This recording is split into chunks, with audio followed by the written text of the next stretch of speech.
Que la grâce de Dieu soit sur toi. Que la main de Dieu te favorise.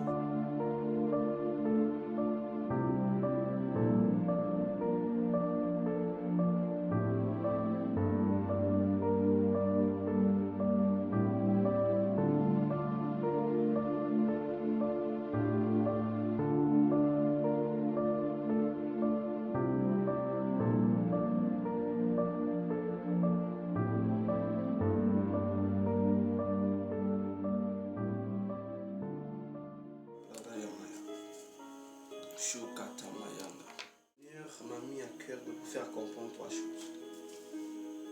Entre la montagne, l'église et la prière. La montagne, l'église et la prière. Qu'est-ce que j'aimerais dire par là? C'est que la montagne n'est pas l'endroit où se trouve Dieu. L'église n'est pas l'endroit où se trouve Dieu. Dieu n'habite plus dans les églises et dans les endroits faits par les hommes, par l'esprit de quelqu'un. Alors lorsqu'on dit, vu que nous sommes dans un moment de programme, on parle de la montagne, aller prier à la montagne. Donnons un rendez-vous à Dieu pour la montagne. Tout le monde va dans une montagne pour aller prier ou pour aller faire des choses bizarres que toi et moi tu ne peux pas imaginer en fait. C'est juste donner un rendez-vous à Dieu en fait. Dire à Dieu, Seigneur, moi je désire qu'on se retrouve là-bas, qu'on se retrouve à la montagne. Ou tu peux dire à Dieu, je désire qu'on se retrouve à l'église. Parce que l'église est un bâtiment fait par les mains des hommes. Que les hommes ont consacré cet endroit à l'éternel, à l'égard de rendre à Dieu un culte agréable à Dieu, de lui adorer et de faire toute activité spirituelle qui sera à l'honneur et à la gloire. La véritable église n'est pas le bâtiment, mais la véritable église c'est toi et moi. Parce que la Bible déclare que nous sommes le corps de Christ, nous sommes l'épouse de Christ, nous sommes l'église de Dieu. Bon, l'église n'est pas le bâtiment, mais l'église c'est toi et moi. Parce que la Bible dit encore que vous êtes le temple du Saint-Esprit. Donc Dieu réside en toi. Dieu réside en toi. En disant que la montagne n'est pas l'endroit où se trouve Dieu, ou l'église n'est pas l'endroit où se trouve Dieu. Suis-je en train de bafouer, ou suis-je en train de dire qu'il ne faut pas aller prier à la montagne? Suis-je en train de dire qu'il ne faut pas aller prier dans une église? Non, c'est faux. Souvenez-vous, au départ, j'ai dit que j'ai parlé sur deux choses. Le rapport qu'il y a entre Dieu, la montagne, l'église et la prière. La Bible déclare que l'heure vient où on n'adorera plus le Seigneur ni à Jérusalem, ni sur la montagne, mais en esprit et en vérité. Et dit cela à la femme samaritaine. Dieu a tellement été déçu. Les églises, les montagnes ont été tellement souillées. La même montagne que les enfants d'Israël partaient offrir des sacrifices à Dieu, c'est les mêmes enfants d'Israël, quelque part, ils prenaient encore des viandes sacrifiées, ils montaient cette montagne et ils offraient des offrandes aux idoles. Ok?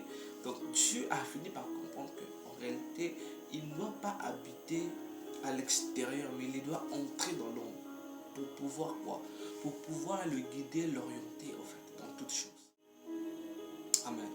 Donc en réalité, la montagne n'est pas un endroit où se trouve Dieu, mais la montagne était un endroit où nous donnons des moments de prière ou des cultes ou des actions de grâce à Dieu, tout comme l'église.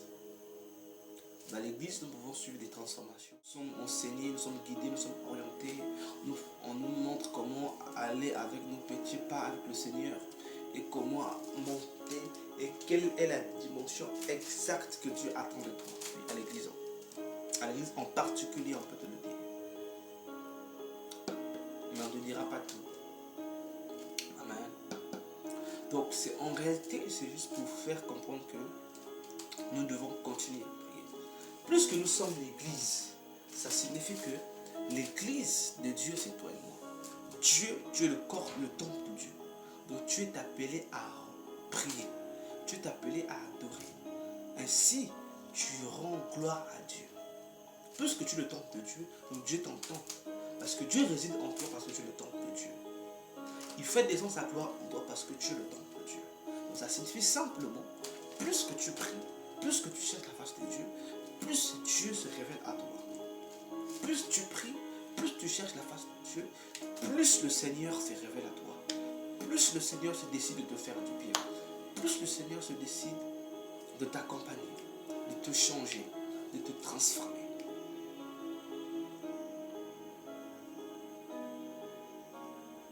Alléluia. Plus le Seigneur se décide de t'utiliser, de te transformer, de te changer. Sur la montagne, il y a l'église, mais Dieu est en toi. Mais c'est aussi très important d'aller prier sur la montagne parce que Christ lui-même qui a dit que ça ne sera plus à la montagne à Jérusalem, lui-même parfois il partait au temple. Lui-même parfois il partait à la montagne pour aller prier. Donc il s'est contredit, non. Mais sachez que le véritable endroit où tu peux trouver Dieu, c'est juste à l'intérieur de toi. J'en parlerai un peu plus dans les jours à venir. Mais pour l'instant, je vais m'arrêter par là en fait. Alors, nous avons compris un peu le concept en général. Dieu, la montagne, Dieu, l'église. Mon Dieu, la prière. La prière est une communication et un dialogue avec Dieu. Imaginez-vous, vous avez des enfants et vous avez une femme à la maison, vous avez des parents. Vous êtes encore étudiant, vous avez quoi que ce soit. Ou vous travaillez dans une administration. Tu te réveilles le matin, tu salues personne, tu sors ou tu fais tout ce que tu veux faire. Tu reviens, tu dis rien. Tu dors, tu te réveilles, tu continues ta vie. Tu ne peux pas dire que tu as une relation avec Dieu où tu ne parles pas le matin. Tu peux dire bonjour Dieu, comment ça va? Oui, tu peux demander la santé de Dieu, bien que tu sais qu'il va bien. Il va te répondre. Première des choses. Deuxième des choses. De la même manière que nous mangeons dans la journée, où nous appelons nos femmes, nos amis pendant la journée, même pendant la journée, tu peux prendre un temps où tu causes avec Dieu. Oui. C'est vrai que tu as causé avec lui le matin. C'est vrai que tu as causé avec ta famille le matin. Mais parfois l'après-midi, tu sens le besoin de leur appeler. Ou il t'appelle. C'est la même manière que Dieu peut te chercher, que tu sois dans sa présence à midi, ou que toi tu peux chercher, parler à Dieu l'après-midi. Il va de même quand tu rentres chez toi à la maison le soir, tu parles à ta famille, parfois même si tu ne parles pas assez, mais quand même tu rentres, bien quand tu es fatigué, tu peux dire 2-3 mots aussi à Dieu avant de dormir. Est-ce que vous comprenez? Donc la prière avec Dieu ressemble à une relation entre un père et ses enfants, entre un père et ses enfants, ou entre les enfants et son père. Vous voyez de quoi je parle? C'est ça le véritable but de la prière. Au long de la journée. Manger avec Dieu, c'est quoi dans la relation avec Dieu? Puisque tu te nourris par la parole de Dieu, puisque tu entends la parole de Dieu, la parole de Dieu est oui, amen. La Bible déclare que, tout à l'heure je disais que dans un passage dans Habakkuk, la Bible déclare que la terre sera remplie de la connaissance de la gloire de l'Éternel comme le fond de la mer et des eaux qui la couvrent. C'est profond. Dans la terre, elle doit être remplie. Mais quand on parle de la terre, on ne fait pas allusion seulement à la terre. Parce que toi, tu es une terre. Oui. Nous sommes faits à l'image de la terre. En réalité, quand on parle de la terre, c'est toi et moi. Nous serons remplis de la connaissance de la gloire de Dieu. C'est très important de lire la Bible et de méditer la parole de Dieu. Amen. Que les anges de Dieu soient à ta vie. À compter de maintenant, je prophétise et je déclare que ta relation augmente et augmente de gloire en gloire et se multiplie avec Dieu. Au nom de Jésus-Christ, par la puissance de Dieu, j'ai ainsi prié et déclaré de la gloire de Jésus-Christ de Nazareth. Amen. Alors, j'ai lancé un groupe WhatsApp d'ici la fin de cette semaine. Je vous prie, respectez les programmes. Je ne veux pas qu'on a donné un programme à quelqu'un après, le gars il fait traîner les gens comme ça. Non, non. Avec Dieu, c'est aussi l'ordre. C'est comme si tu as reçu au ciel, on dit qu'à 15h on va adorer, toi tu viens à 16h. Est-ce que tu as respecté l'ordre? Oui. Mais pourquoi quand on est si sur la terre tu n'arrives pas à respecter ça, non dans le ciel, ce sera quasiment impossible. Ça faut être véridique si tu as le temps et tu as le temps. Vraiment. Nous autres là, nous n'avons pas le temps, mais nous, il y a un moment où je travaillais, je n'avais pas le temps pour Dieu. Mais après j'ai dit non, je ne peux pas passer ma vie à travailler dans un endroit où tu n'as pas le temps pour Dieu. Tu n'arrives plus à consacrer le temps pour Dieu. Je dis non, c'est impossible. Et Dieu a fait grâce aujourd'hui, je ne suis plus là. Je suis là où j'ai maintenant le temps pour Dieu. C'est pourquoi j'ai décidé maintenant de bien faire asseoir les choses parce que généralement c'était un peu impossible. Vous avez même vu le jour de la montage, je suis arrivé en retard. Ouais, c'était vraiment impossible pour moi. Parce que j'ai demandé aussi et je l'ai voulu. Et il a fait.